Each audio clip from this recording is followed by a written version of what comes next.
कर्नाटक के गोकर्ण की रमणीय रामार तीर्थ पहाड़ियों में एक प्राकृतिक गुफा से जो दृश्य सामने आया, उसने न सिर्फ स्थानीय पुलिस बल्कि देश भर के लोगों का ध्यान भी अपनी ओर खींच लिया। एक रूसी महिला अपने 2 मासूम बच्चों के साथ उस गुफा में रह रही थी, जहां तक पहुंचना भी आम आदमी के लिए आसान नहीं। ये मामला जैसे ही सामने आया, इसकी परतें धीरे धीरे खुलने लगीं और अब ये एक आध्यात्मिक खोज से आगे बढ़कर एक जटिल पारिवारिक विवाद का रूप ले चुका है। आखिर ये महिला कौन है? इस महिला के पति ने क्या खुलासा किया है?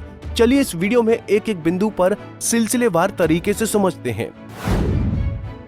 दरअसल रूस की महिला जो कर्नाटक के रहस्यमयी गुफा में रहती थी, उसका नाम नीना कुटीना है, जिनकी उम्र 40 साल है। इस रूसी महिला के साथ उनकी 2 बेटियां प्रेमा और एमा भी साथ थीं, जिनकी उम्र 6 और 5 साल है। शुरुआत में जब पुलिस ने उन्हें गुफा में पाया तो नीना ने बताया कि वो शहर की भागदौड़ से दूर शांति की तलाश में वहां आई थी। उनका कहना था कि वो एक आध्यात्मिक रास्ते पर हैं और ध्यान और प्रार्थना में लीन रहना चाहती थीं।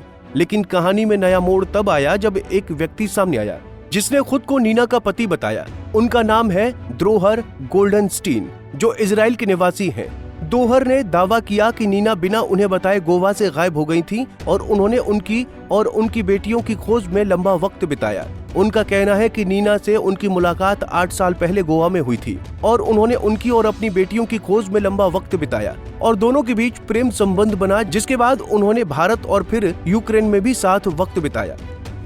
गोल्डस्टीन ने बताया कि उन्होंने पिछले 4 सालों से कई बार भारत आकर अपनी बेटियों से मुलाकात की है और वो हर महीने नीना को आर्थिक मदद भी भेजते रहे हैं। उनका ये भी कहना है कि नीना ने उन्हें कभी ये जानकारी नहीं दी कि वो गोवा छोड़कर चली गई हैं। अचानक संपर्क टूटने के बाद उन्होंने गुमशुदगी की शिकायत भी दर्ज कराई थी, लेकिन उन्हें नहीं पता था कि नीना आखिर कहाँ गयी। I came to Tomkur to meet my 2 daughters.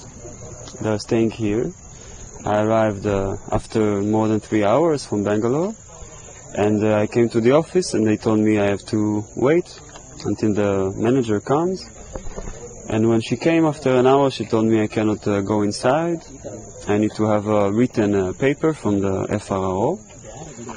So she called the FRO and they told me I have to come tomorrow morning to their office and discuss. Sir, what is your opinion after the meeting your girlfriend and kids and she's living in cave?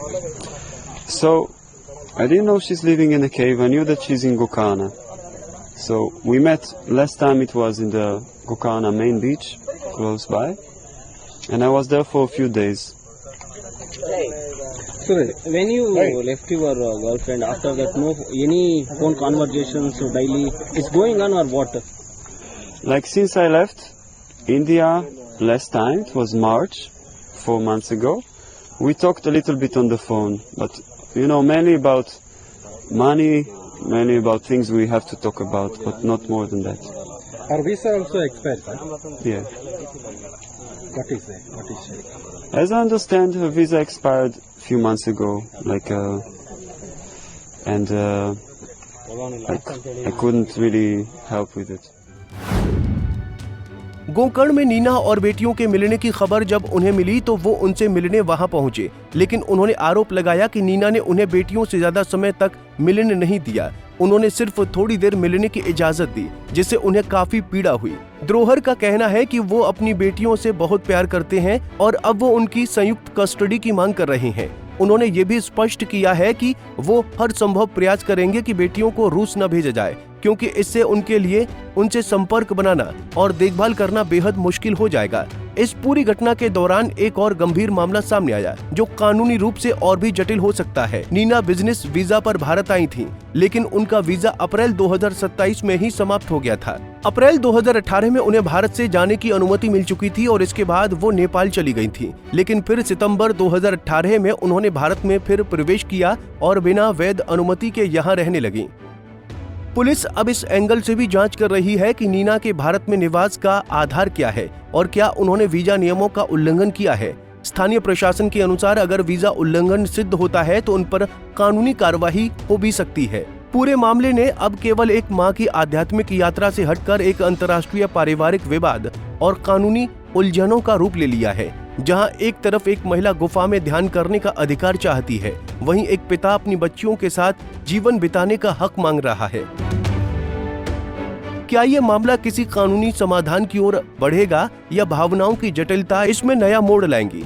ये कहना अभी जल्दबाजी होगी, लेकिन एक बात निश्चित है कि गोकर्ण की वो गुफा अब केवल प्राकृतिक संरचना नहीं रही, वो अब एक गवाह है, एक टूटते परिवार की कहानी की, जिसमें माता पिता और बेटियों के बीच एक नया अध्याय लिखा जा रहा है। Bureau report, Punjab Kesari TV.